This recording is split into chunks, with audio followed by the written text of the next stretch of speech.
Bir gün Peygamberimiz Aleyhissalatu vesselam'ın mübarek huzuruna ol malgaran içinde yaşayan adam gelipdir. Türkmen ona çarva diye.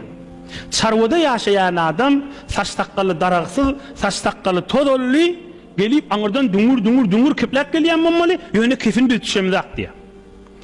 Peygamberimizin huzuruna geldi de salamlaştı da ya Resulallah İslam'ı bana düşündür deyiptir.